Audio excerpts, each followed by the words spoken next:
Unless suffering is the direct and immediate object of life, our existence must entirely fail of its aim. Arthur Schopenhauer. Although suffering is an unpleasant and inescapable aspect of human existence, it is not a flaw of creation, nor a punishment from God. Suffering is an integral component of the human experience. It is the propellant that accounts for evolution and individual human development. It is through the nature of suffering that we perceive our collective and individual consciousness. Buddhism teaches us that all suffering is rooted in desire, and all desire ultimately leads to suffering. In other words, suffering and desire are of the same substance.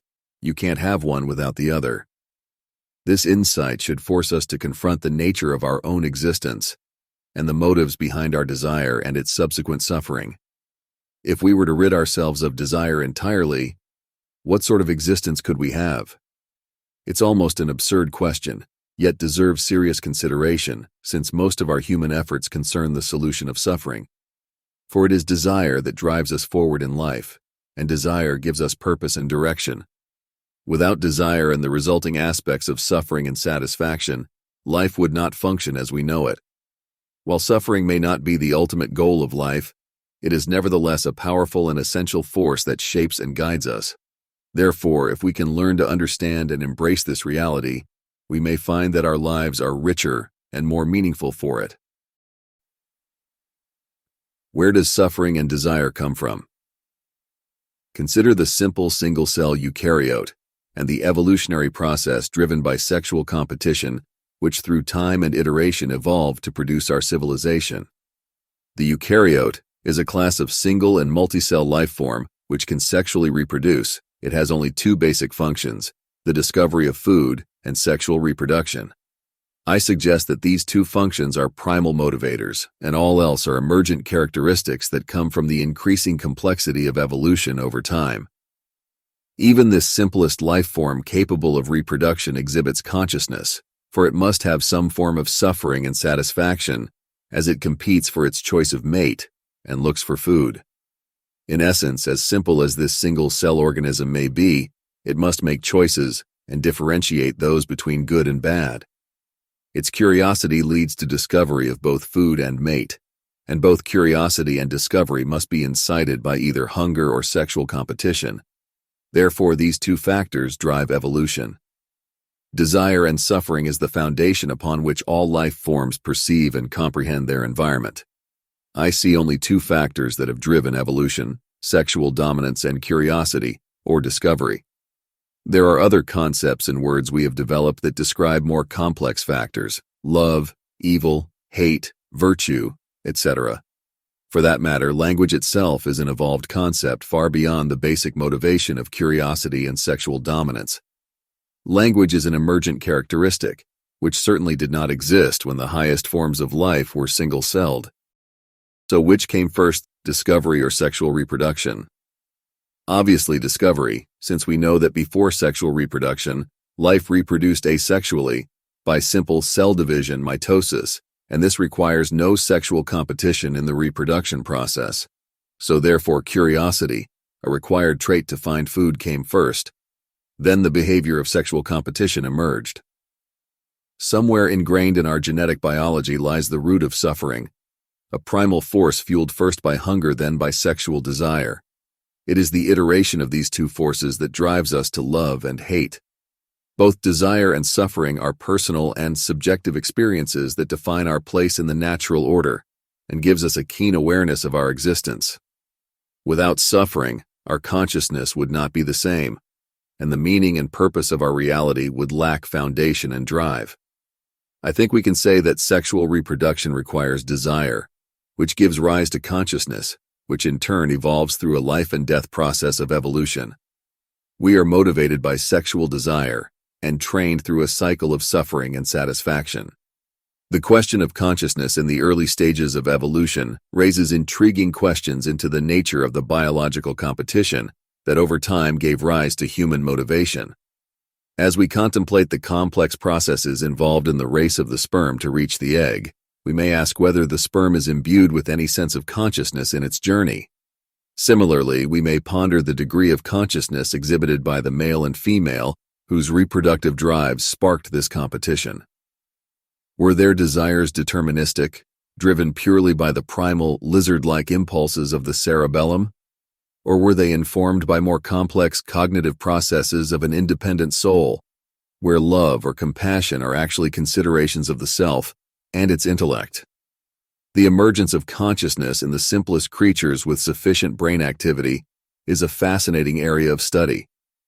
Such creatures, driven by their innate curiosity and the competition for mates, have undergone natural selection processes that have resulted in the evolution of modern human civilization. These two factors, curiosity and competition, have proven pivotal in shaping the world as we know it today. How do seemingly insignificant initial conditions give rise to complex human civilizations? You may be familiar with the concept of fractals as a visual representation of patterns that emerge from repeating a simple mathematical function. However, in biology, it is sexual competition and curiosity that drive the underlying mechanisms of evolution. These foundational impulses have propelled evolution towards increasing complexity over millions of years, in a manner similar to the geometric iterations of fractals. I argue that today's complexity stems from simple interactions between sexually reproducing, single-celled organisms, collaborating and evolving into humans. Humans then continued this pattern, reproducing, collaborating, and evolving into civilizations. Furthermore, I believe that the process of single-cellular reproduction is far from simple.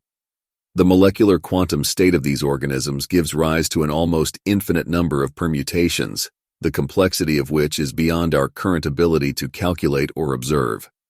We are left with only an apparently chaotic system that is impossible for us to fully understand. It is well established in the scientific community that sexual competition plays a central role in the evolution of species. Through the process of natural selection, organisms that possess advantageous traits that enhance their ability to compete for mating opportunities are more likely to reproduce and pass on those traits to their offspring. Over time, this can lead to the development of entirely new traits and species that are better adapted to their environments. Likewise, curiosity, the activity of discovery, the drive to explore and understand the world around us, is equally crucial in shaping the course of evolution. This impulse is what motivates organisms to adapt to their changing environments, to seek out new sources of food and shelter, and to innovate in order to overcome new challenges. In essence, it is the interplay between sexual competition and discovery, these two fundamental characteristics, that give rise to the complexity and diversity of life on our planet. As these impulses drive organisms to adapt, innovate, and evolve, the patterns of evolution that emerge can be seen as a kind of fractal, with each iteration building upon the previous one to create a richer and more intricate tapestry of life. The human organism is intricate, and the resulting behavioral diversity is increasingly intricate. With an estimated 30 trillion cells contributing to the reproductive act, the act itself and its associated competition are no longer straightforward. When humans develop language and propagate in sufficient numbers, civilization emerges, adding further complexity. Ultimately, the evolutionary process and subsequent civilizational behaviors can be traced back to the initial factors of sexual dominance and curiosity, iterated to produce complex social patterns of behavior. Of course, the process of evolution is not over, and although it may be over for us, evolution and emergent behavior will continue into the future, a future we may never be able to comprehend. As above, so below. Why there may be more God in us than in heaven above. It is unfortunate that most people use some sort of metaphysical account to explain human nature and the suffering they experience. Most have only biblical explanations which deny evolution and distort human reason. Only a few take a pragmatic approach. What most call good and evil become spiritual aspects and are not seen as only an individual point of view of the nature of suffering, for what is evil to one may well be satisfaction to another. The adage, as above, so below, embodies the idea that what occurs in the higher realms is reflective of the events and occurrences in the lower realms. This notion finds expression in various religious beliefs that seek answers to our human condition by looking to the heavens through mystic visions. Astrology is one such example of this concept, as it connects human motivations to the astral positions of planets. In ancient times, gods and archons were believed to be planetary causes for wars, harvest, love, and any human attribute one could imagine. If we were to transport ourselves back in time, say, 20,000 years ago, we would have understood human motivations as being influenced by animal spirit deities. 10,000 years ago, however, we began to notice the planets and stars, and our definition of the unknown began to shift relative to the stage of our cultural evolution. Indeed, our understanding of the cosmos has been a continuous, evolutionary process that has been shaped by cultural and scientific advancements, as well as the philosophical underpinnings of the societies in which they developed. The search for the eternal has historically been directed skyward, toward the heavens, in hopes of grasping the metaphysical and incomprehensible. However, the immensity of our reality demands a view not only from a bottom-up perspective, but from the self inwardly into its biological and quantum underpinnings. The self's will is firmly rooted and shaped by its biophysical composition, engaged in a perpetual struggle against the entropic current of the universe. This entropic current serves as the impetus for our motivations within the evolutionary framework of spacetime, with the quantum field effects responsible for our reality as we know it. Therefore, it seems plausible that the essence of eternity or deity may lie within ourselves rather than the heavens above. Undoubtedly, modern advancements in cosmology and biology have provided us with greater insight into the intricacies of the universe and human behavior. Our understanding has shifted away from attributing the influence on humankind to gods, spirits, and heavenly bodies. However, regrettably, these more substantiated perspectives have yet to be comprehensively explicated or universally embraced by the populace. One may posit that, as below is above, for the forces that govern life on Earth are rooted in biology, which over time has evolved and expanded to encompass the planet and beyond. Indeed, the natural progression of life leads us to contemplate a future in which we may become one with the universe itself. As the evolutionary trajectory of life continues, it is not difficult to imagine that humanity may eventually bridge the gap between the terrestrial and the celestial, perhaps transcending the physical confines of our world and becoming a part of the cosmic tapestry that stretches out into infinity. I believe that we are motivated by only two fundamental functions: discovery and reproduction. Through the increased complexity of these functions over time, humanity has evolved. What Hegel defines as a dialectic, I explain as an argument of suffering and satisfaction. We have evolved to understand the reality that surrounds us and transform it. Our discoveries become eternal, providing a legacy for future generations who continue to build upon the foundations of the past. Past tricks learned become the basis of the education we offer our children, who in turn become the next step of evolution as they prepare to continue the process of discovery and progress. Evolution is the only reason I can come up with for why we exist. If that is the case, we are a speck in what is eternal evolution. It will not be long before evolution overtakes us. Just as children become more than us, we as humans may evolve into something that is far beyond us. How often do we consider the many lower branches of evolution that suffered and struggled to make today what we see as the reality we experience? What was the pinnacle becomes the base. Eventually, we will no longer be the latest fashion of evolution. We will be just a previous branch. Was is the saddest word of all, The Sound and the Fury by William Faulkner. If you step back and observe your reality, you may realize that only the next moment is truly real. Our eyes are the most powerful tool we possess to perceive reality, but depending on the distance of our observations, our perception is always of the past. The past is accessible to us only through memories, and the future is no more than a probable prediction. As such, what we perceive as the present moment must actually be a past moment, and that is our reality. All we can know now was. It is essential to know who and what we are before considering what God is. This is the summary and conclusion to sex, suffering, and evolution. As primates, our primal motivation is breeding, just like any other primate. Breeding is a competitive endeavor, where individuals subjectively select a better mate over another. Sexual competition is the cause of suffering, the perpetual struggle that propels most species to reproduce, and the driving force behind much of our behavior. For humans, this innate drive has been responsible for shaping the character of our civilization. From the good we do to the wars we wage, and the vast spectrum of human experience, it all has its roots in the function of sexual competition.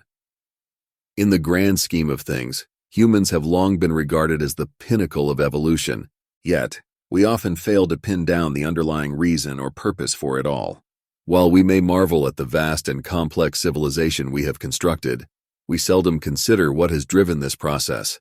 It seems unlikely that evolution and the development of civilization could be motivated, initiated, and conditioned by a simple first cause, such as sexual competition. And yet, every day, individuals seek out partners and engage in a blind, lifelong competition for survival against the fittest among us. Sexual competition is the driving force behind the dialectic, the argument that sparks progress that should not be mistaken for the well-being of the individual, but rather as a relentless movement of suffering that produces incremental change, what we call evolution. Sexual competition has been and remains the primary motivator of civilization, history, economics, art, and nearly everything else that concerns us. Humans possess a unique ability among the animal kingdom, a complex system of language that allows us to communicate with each other.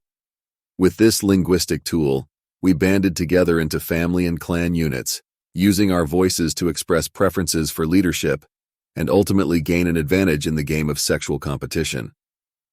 As larger, better organized groups emerged victorious over smaller ones, solitary individuals became rare, and adaptation to the group became essential for survival. Nations were formed, and so it is from this primal competitive nature that our civilization blossomed, and this driving force is what gave birth to our history and progress. From our inherent drive to compete, a progressively advanced society arose, comprising numerous families, clans, and social groups, each striving for their own particular interests. At its core, civilization is the interplay of individual interpretations of their personal sexual preferences. Philosophy, customs, and religions codified in our behavior, each reflecting different competitive attributes of this primary motivator. These divergent perspectives fuel the dialectic, or the ongoing debates and discussions, whose conflict and resolution shape our past and future. Conclusion: despite millenniums of considering existence, we have yet to discover a rational purpose for our struggles. The best we can do is say we do this for our family, or for survival, but actually we function without a clear understanding of why we exist, or why we are driven to engage in sexual competition in the first place. Our behaviors are labeled as noble, courageous, brutal, or victorious, yet we lack a deeper meaning beyond mere existence itself. It is only in recent times that we have begun to question the absurdity of living without a clear reason. Our collective drive originates from the iteration between the many individual sexual motivations, what German philosophy refers to as the will. It is this will that fuels the dialectic, the argument that produces characteristic competition between cultures, societies, and individuals, shaping the nature of economies, sociology, and all activities between people as individuals or groups. We have built nations and civilizations, but at a cost. Individuals have become abstracted from their own lives, bound to a social and religious structure that manipulates them through their own lack of awareness. They are unaware of their purpose or what their future may hold. Despite this, individuals remain loyal and dedicated to the daily routines dictated by their cultural, national, and religious beliefs. The outcome of sexual competition has led to a range of deterministic behaviors that produce winners and losers. This division has given rise to a social hierarchy, a system of social stratification in which a small number of people at the top benefit from the labor of a large number of people at the bottom. This social hierarchy requires the enforcement of poverty, stupidity, and neglect. Poverty is necessary to keep the lower classes in their place. When people are poor, they are more likely to be desperate and willing to work for low wages. They are also more likely to be ignorant and easily manipulated. Stupidity is also necessary to keep the lower classes in their place. When people are stupid, they are less likely to challenge the status quo. They are also more likely to believe the lies that the upper classes tell them. Neglect is the final piece of the puzzle. When the upper classes neglect the lower classes, they create a breeding ground for crime, violence, and disease. This keeps the lower classes in a state of fear and desperation, making them even more susceptible to manipulation. This constant struggle between winners and losers is the root cause of wars and other forms of social conflict. We can overcome these problems by recognizing the absurdity of our behavior. We must note that we are all motivated by lust, but we can choose to act on our desires in a more cognitive and constructive way. We can choose to cooperate with each other instead of competing, and we can choose to be considerate of others. If we make these choices, we can create a more just and peaceful world.